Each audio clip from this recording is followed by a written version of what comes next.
A father worth heeding. Augustine on free will. But however impressed we are by the authority of the fathers, and however much they talk about free will, it is easy to see what value they place on the term. First and foremost is Augustine, who does not hesitate to call the will enslaved. Admittedly, in one place he contradicts those who deny free will, but at the same time makes his intention clear by adding, "This is lest anyone should so venture to deny free will as to seek to excuse sin." Elsewhere he states that man's will is not free apart from God's Spirit, since it is overcome by its appetites.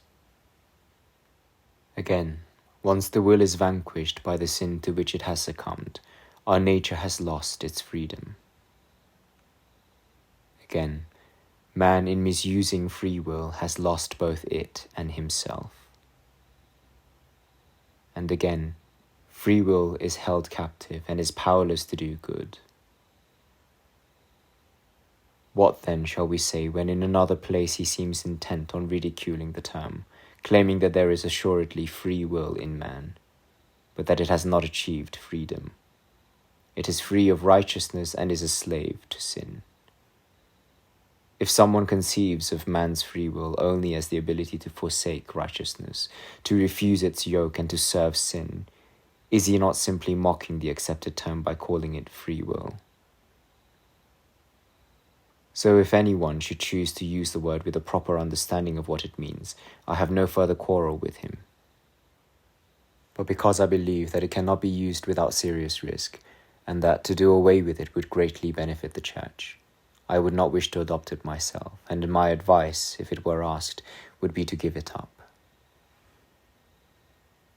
Some may feel that I have greatly damaged my case by asserting that all church authorities except Augustine have spoken on the issue so uncertainly and inconsistently that nothing very sure can be gleaned from their teaching.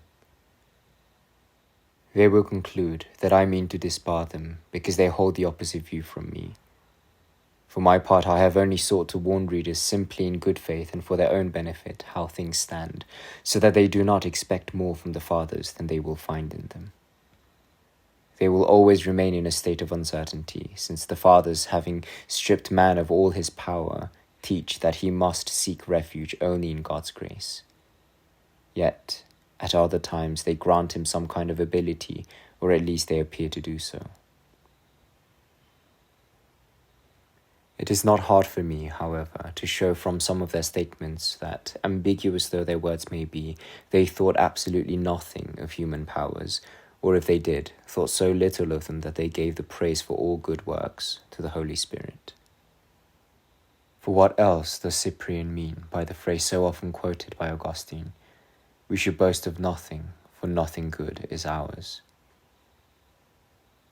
This saying quite annihilates man, teaching him to look to God for everything. The same thought is found in Enchiridion, once Bishop of Lyons, who wrote that Christ is the tree of life, and whoever stretches out his hand to him will live. But the tree of the knowledge of good and evil is free will, and whoever seeks to taste of it will die. Or, to cite Chrysostom, man is not only a sinner by nature, he is nothing but sin.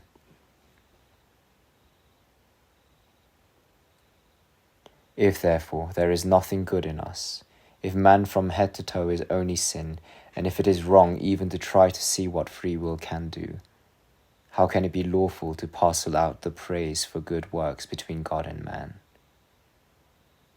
I might appeal to other fathers for much more evidence of this kind. But in case anyone should quibble that I have only chosen what served my purpose, and omitted anything which might go against me, I refrain from further details. Nevertheless, I make bold to say that although they sometimes go too far in exalting free will, their aim is always to dissuade man from trusting in his own strength, and to teach him that all power rests in God alone.